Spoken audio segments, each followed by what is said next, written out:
उत्तर प्रदेश के नए बनते हुए फॉर्मूला पर आज चर्चा करने के लिए मेरे साथ मौजूद हैं संजय सिंह जी, मेंबर ऑफ राज्यसभा हैं, आम आदमी पार्टी के सीनियर लीडर हैं, और दूसरी तरफ हमारे साथ बीजेपी से सुधांशु त्रिवेदी जी हैं, ये भी member of parliament in the Rajya Sabha हैं। उत्तर प्रदेश की सरजमी की बहुत खूबी पहचान है इन्हें।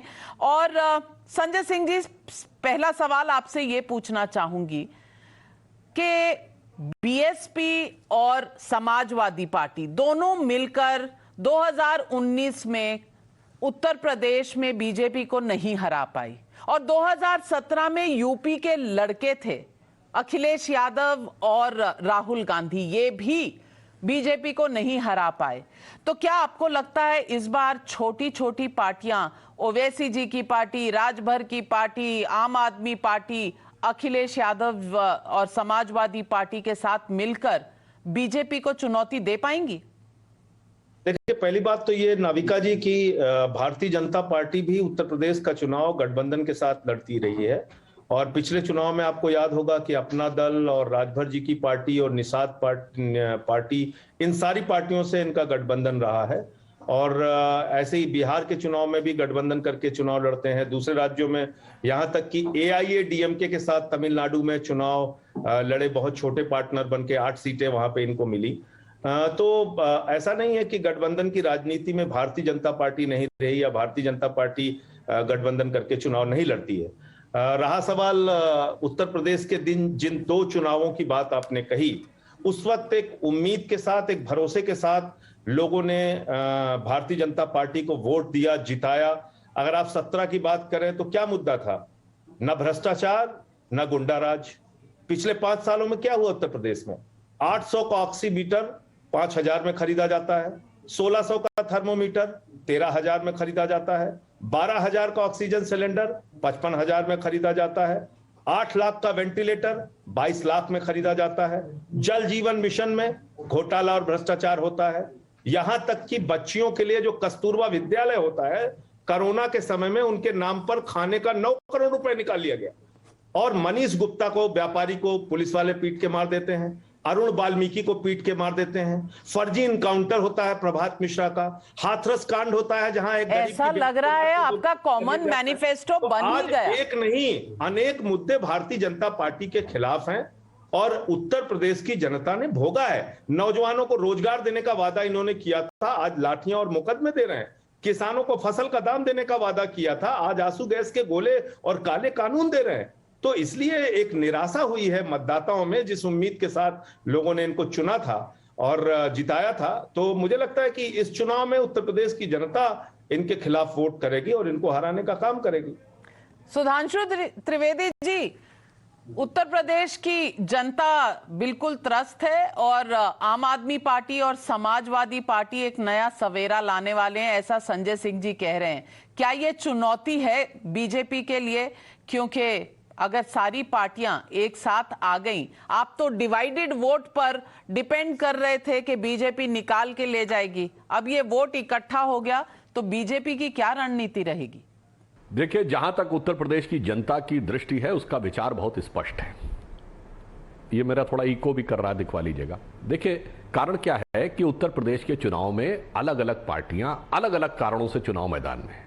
समाजवादी पार्टी, जो मुख्य विपक्षी दल है, इसको अपनी खोई हुई जमीन दोबारा पानी है, बस इनका इतना टारगेट है। बहुजन समाज पार्टी, जो एक समय में सत्ता में रह चुकी है, उसको अपने पैरों के नीचे से खिसकती हुई जमीन बचानी है। इसके बाद ओवैसी जैसे लोग हैं जिनको जहां तहां आग लगानी है। इसके बाद कांग्रेस और आम आदमी पार्टी जैसी पार्टियां हैं, या आरएलडी जो अपने अजीत सिंह जी की पार्टी, उनको अपनी उपस्थिति दर्ज करानी है। यानी किसी को जमीन तलाशनी है, किसी को जमीन बचानी है, किसी को आग लगानी है, किसी को उपस्थिति दर्ज करानी है। भारतीय जनता पार्टी ही एकमात्र पार्टी है जो चुनाव मैदान में इसलिए है कि उसे सरकार बनानी है। और जहां तक संजय जी ने जो बातें कही, उत्तर प्रदेश की जनता ने बहुत देखा। मैं सिर्फ एक ही फैक्ट रखना चाहता हूं, हमारी सरकार आने से पहले उत्तर प्रदेश में प्रति व्यक्ति आय 47,000 रुपए के आसपास थी, आज लगभग दुगनी 94,000 के आसपास में। आज हम भारत की दूसरे नंबर की अर्थव्यवस्था हो गए हैं। लॉ एंड ऑर्डर की स्थिति जो उत्तर प्रदेश में सबसे संवेदनशील मानी जाती थी, लोग यहां इन्वेस्टमेंट करने में बहुत झिझकते थे, तो ईज ऑफ डूइंग बिजनेस में हम 15 पायदान छलांग मारकर आज दूसरे नंबर के ऊपर आ गए। कारण क्या है? क्योंकि अब लोगों को विश्वास हुआ कि उत्तर प्रदेश में जो माफिया राज टाइप चल रहा था वो अब नहीं चल सकता, क्योंकि माफियाओं की 1886 करोड़ रुपए की संपत्ति जब्त की गई। इनके जमाने में 1 करोड़ की नहीं दिखाई जा सकती। हाँ, आम आदमी पार्टी अपना नए सिरे से कर रही है, वो अपना जो भी बदलना चाहते हैं कैरेक्टर, जिस भी प्रकार से बात करना चाहते हैं। अब ये समाजवादी पार्टी से गठबंधन की चर्चाएं, नई राजनीति है। याद करिए, ये आए थे ना नई राजनीति की बात करने के लिए, तो आने के साथ कांग्रेस से गठबंधन किए थे, और अब जो भ्रष्टाचार, अपराधीकरण, घनघोर तुष्टीकरण की सिंबल मानी जाती है, प्रतीक मानी जाती है, उस पार्टी के साथ गठबंधन कर रहे हैं। तो नई राजनीति में कितनी नवीनता थी। संजय सिंह जी, आप उपस्थिति अपनी वहां पर उत्तर प्रदेश में दर्ज कराने जा रहे हैं और नई राजनीति लेके आ रहे हैं, क्योंकि आपके पास तो एक डायनेस्टी चलीसा होता था। आपने कई बार, और अरविंद केजरीवाल ने कई बार 2013, 2012, 2014 में कहा कि हम पारिवारिक पार्टियों के साथ कभी कोई गठबंधन नहीं करेंगे, और खास करके वो पार्टियां जो क्रिमिनलाइजेशन ऑफ पॉलिटिक्स और करप्शन में विश्वास रखती हैं। और मुलायम सिंह यादव जी की समाजवादी पार्टी का नाम था उनकी लिस्ट में। तो आज क्या धर्म बदल गया है या कर्म बदल गया है? देखिए, पहली चीज तो ये है कि भारतीय जनता पार्टी की अगर आप बात करें तो करप्शन पे, गुंडागर्दी पे, भ्रष्टाचार पे बात करने का नैतिक अधिकार भारतीय जनता पार्टी खो चुकी है। और इसीलिए इस चुनाव में भाजपा के पास ये बताने के लिए नहीं कि शिक्षा के लिए क्या किया, स्वास्थ्य के लिए क्या किया, रोजगार के लिए क्या किया, उद्योग धंधे के लिए क्या किया। ये चुनाव भारतीय जनता पार्टी इतनी बेबस पार्टी है कि इनके पास कोई नेता नहीं है जिसका नाम लेके चुनाव लड़ सके। ये पाकिस्तान के नेता के नाम पे, जिन्ना के नाम पे चुनाव लड़ रहे हैं, और ये कह रहे हैं कि जिन्नावादी बनाम राष्ट्रवादी चुनाव होगा। तो भाई, जिन्नावादी कौन है? श्यामा प्रसाद मुखर्जी और वीर सावरकर ने मुस्लिम लीग जो मोहम्मद अली जिन्ना की थी उसके साथ मिलकर 3 राज्यों में सरकार बनाई आजादी के पहले, बंगाल में, सिंध प्रांत में, नॉर्थ वेस्ट फ्रंटियर में, और तीनों राज्यों में आरएसएस और हिंदू महासभा के मंत्री थे मुस्लिम लीग के साथ। और आजादी के बाद जिन्ना को प्रमाण पत्र किसने दिया? आडवाणी जी ने, जो देश के उप प्रधानमंत्री थे, के.एस. सुदर्शन जी ने, और जसवंत सिंह जी जो पूर्व विदेश मंत्री और इनके नेता थे। तो भारतीय जनता पार्टी दरअसल जिन्नावादी पार्टी है, आजादी से पहले, आजादी के बाद, और अब चुनाव लड़ने के लिए भी उत्तर प्रदेश के किसान गन्ना कर रहे हैं, और ये चुनाव में जिन्ना कर रहे हैं। इनके पास कोई नेता नहीं है, कोई मुद्दा नहीं है, कोई बुनियादी सुधार इन्होंने किया नहीं जिसका जिक्र ये चुनाव में कर सके।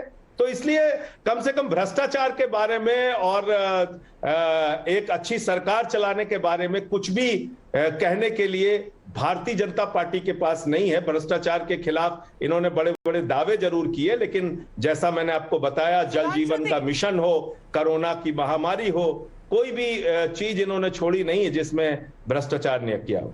सुधांशु जी, जवाब दीजिए।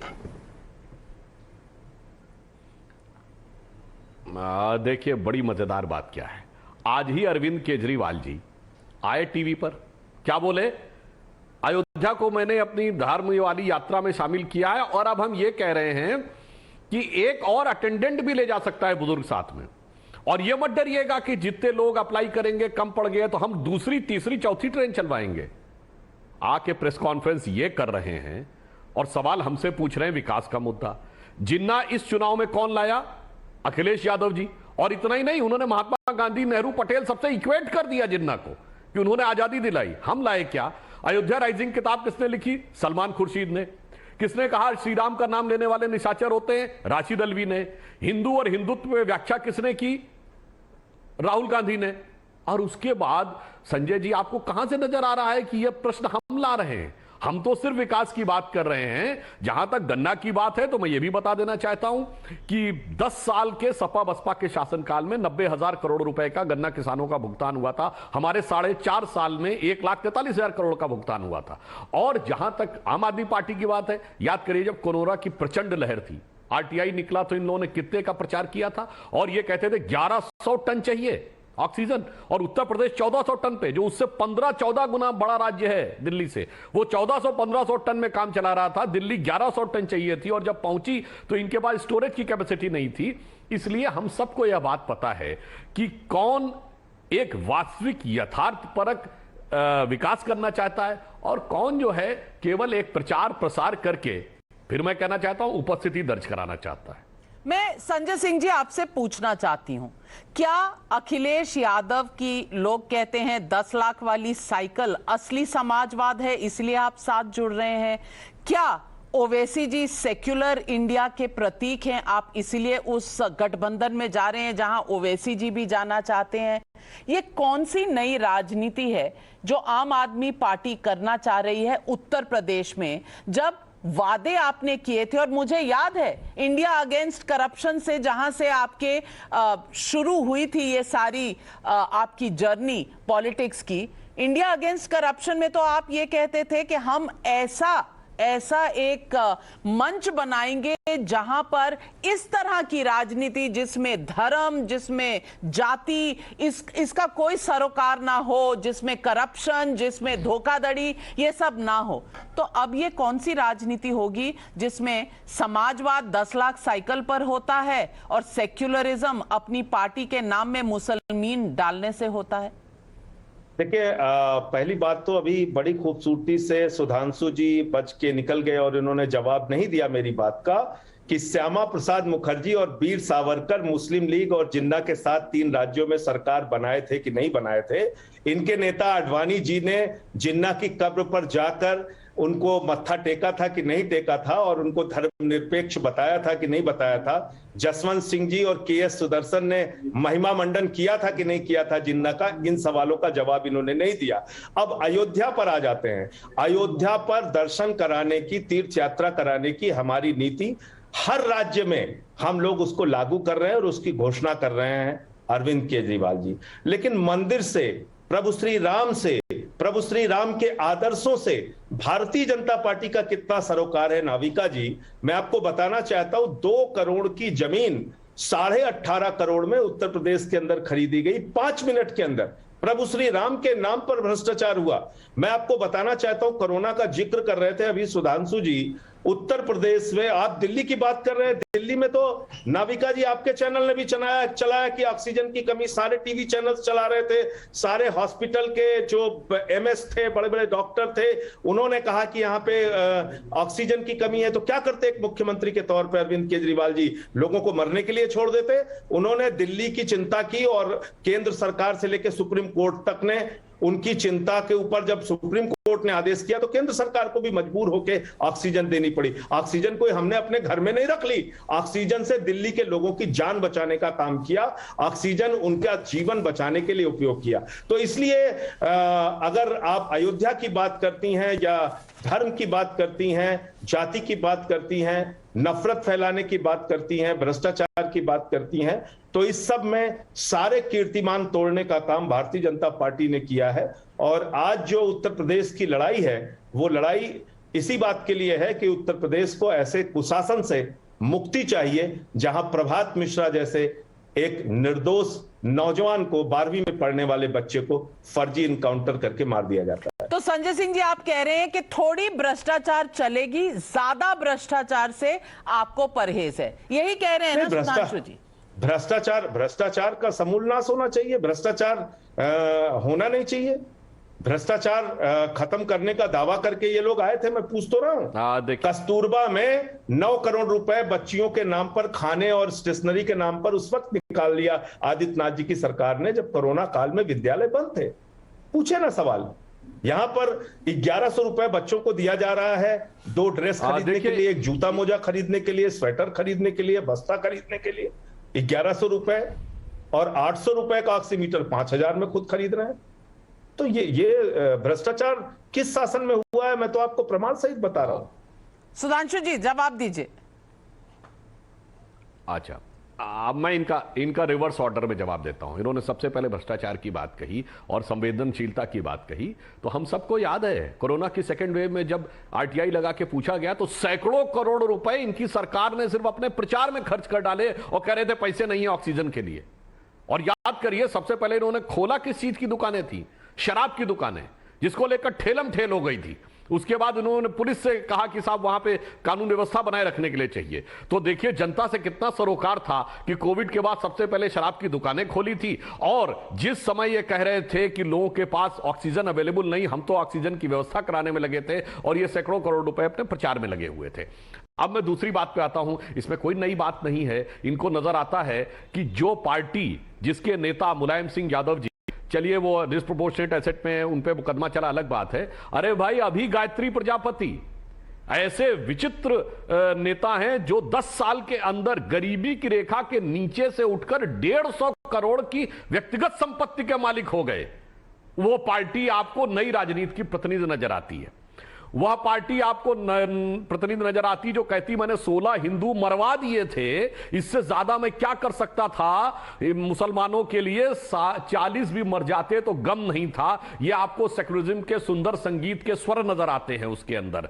और जिस पार्टी के मुख्यमंत्री ने बलात्कार के बाद यह कहा कि लड़कों से गलती हो जाया करती है, जिसके आजम खान ने बुलंदशहर रेप के बाद यह कहा कि यह तो पॉलिटिकल है, और हाई कोर्ट की फटकार के बाद उनको वापस लेना पड़ा अपना बयान, वो आपको अच्छी नई राजनीति नजर आती है। और इतना ही नहीं, मैं यह भी कहना चाहता हूं कि आपकी तो साहब वो पार्टी है जिसने आतंकवाद के आरोपियों से, समाजवादी पार्टी ने अपने मुकदमे वापस लिए। 2007 में लखनऊ, अयोध्या, वाराणसी के अदालती परसरों में हुए धमाकों की वह आपको नई राजनीति नजर आती है। मुजफ्फरनगर के दंगों में एक ही समुदाय को हम सिर्फ मुआवजा देंगे, वह नई राजनीति नजर आती है। और अब आपको जिन्ना वाले पे भी जवाब देता हूं। जनाब, आपने ये बात कही, हमारा पार्टी के रूप में जन्म हुआ 1951 में, और संघ का जन्म हुआ 1925 में, और 1916 में उत्तर प्रदेश के लखनऊ में जो कांग्रेस का अधिवेशन हुआ, उसमें मुसलमानों के लिए पृथक निर्वाचन क्षेत्र की मांग मान ली गई। यानी जैसे आज लोगों को नहीं पता होगा, जैसे आज शेड्यूल कास्ट के लिए रिजर्व कॉन्स्टिट्यूंसी होती है,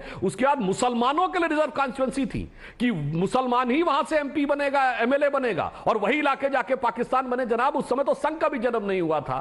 तो जिन्ना की मानसिकता और जिन्ना की व्यवहारिकता जिन पार्टियों ने खड़ी की, वो आपको सही लगने लगे। इसलिए मैं कह रहा हूं, इतिहास हो या वर्तमान या भविष्य हो या प्रचार, सब में किसका क्या चरित्र है, अब यह पूरी तरीके से उजागर होकर जनता के सामने।